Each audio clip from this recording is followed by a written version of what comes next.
ہو جائے۔ الحمد للہ الذی ابدع الافلاک والارضین والصلاة والسلام على من كان نبيا وآدم بين الماء والطين وعلى آله وصحبه أجمعين. أما بعد،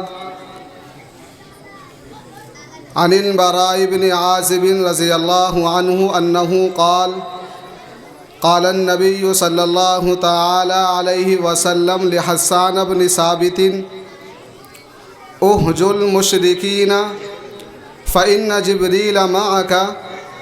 وقال النبي صلى الله عليه وسلم: أجب عني يا حسان، اللهم أيده بالروح القدس، أو كما قال النبي صلی اللہ علیہ وسلم. بہت ہی ادب و احترام کے قابل حضرات علماء کرام، قرب و جوار سے عشق نبی کے جذبے سے سرشار مہمانان اعظام، جیسا کہ آپ حضرات کو معلوم ہے کہ اصل ہمارا یہ جلسہ، یہ محفل حمد و نعت ہے، کوئی تقریری جلسہ نہیں ہے. میں بھی آپ حضرات کے سامنے رفیق محترم حضرت مولانا مفتی ندیم احمد صاحب دامت برکاتہم العالیہ کے حکم سے چند منٹ کے لیے حاضر ہوا ہوں. نبی کریم علیہ الصلاۃ والسلام سے محبت کرنا یہ ہم سب کے لیے انتہائی ضروری اور لازمی حصہ ہے. اللہ رب العزت والجلال ایک مومن کے اس کے ایمان پر کمال کی مہر اسی وقت لگاتا ہے جب وہ اپنے پیارے حبیب صلی اللہ علیہ وسلم سے سچی محبت میں کامل ہو.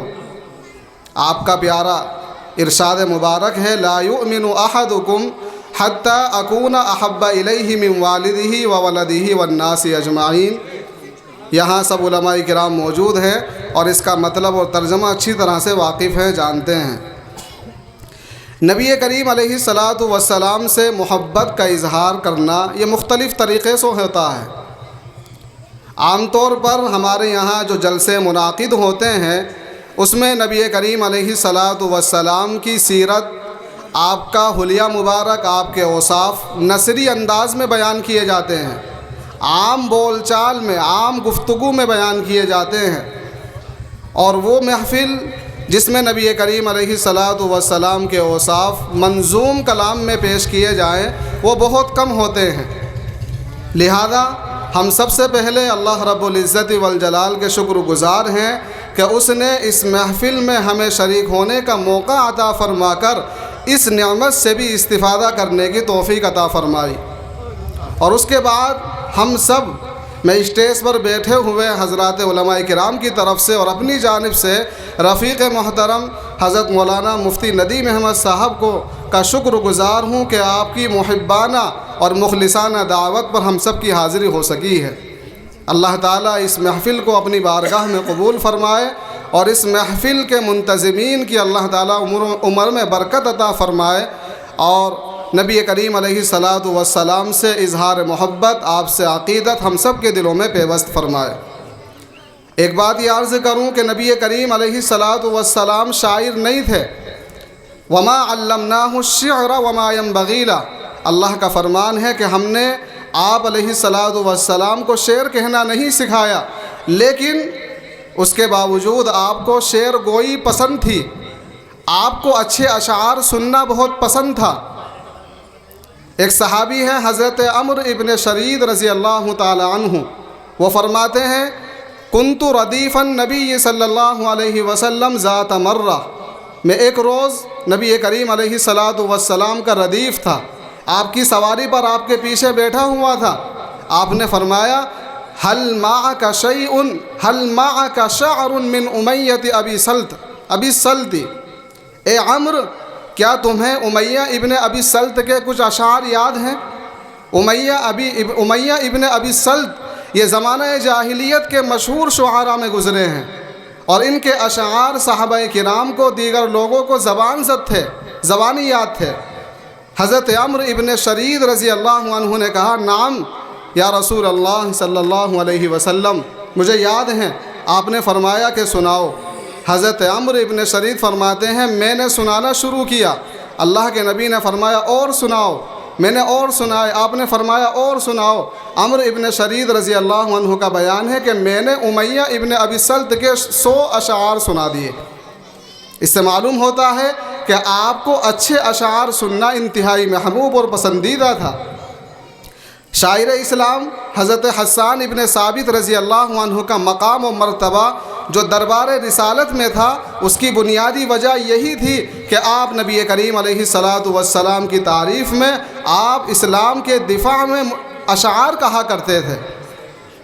جس وقت جنگ بنی قریظہ ہوئی، قریظہ کے ساتھ میں لڑائی ہوئی، اس وقت کفار مکہ اسلام اور مسلمانوں کے خلاف زبان درازیاں کر رہے تھے اپنے اشعار کے ذریعے، منظوم کلام کے ذریعے۔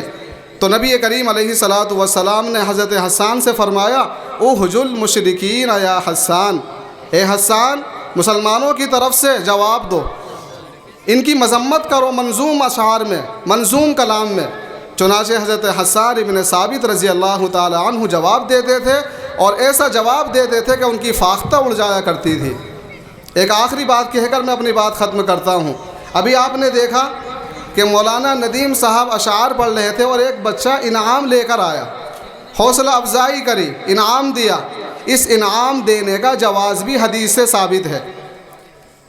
نبی کریم علیہ السلام کے زمانے میں ایک شاعر تھے حضرت کعب ابن زہیر رضی اللہ تعالی عنہ، انہوں نے نبی کریم علیہ السلام کے سامنے کوئی شعر پڑھا، آپ کو اتنا پسند آیا کہ آپ کے جسم مبارک پر ایک چادر پڑی ہوئی تھی، وہ آپ نے اٹھا کر حضرت کعب ابن زبیر کو بطور انعام دے دی۔ حضرت کعب ابن زہیر نے وہ چادر حضرت امیر معاویہ رضی اللہ تعالی عنہ کو بیچی۔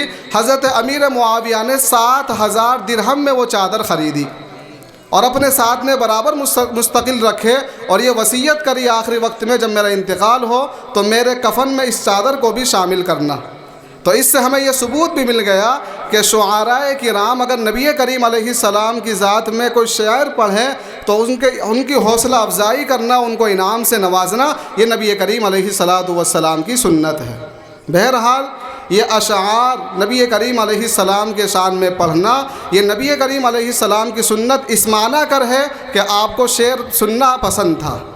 یہ بھی ایک نبی کریم علیہ السلام سے اظہار محبت کا طریقہ ہے۔ اللہ رب العزت سے دعا ہے کہ اللہ تعالیٰ نبی کریم علیہ السلام کی عقیدت و محبت ہمارے دلوں کے اندر پیدا فرمائے، اور اس محفل کو اللہ تعالیٰ اپنی بارگاہ میں قبول فرمائے۔ وآخر دعوانا الحمدللہ۔ ماشاءاللہ۔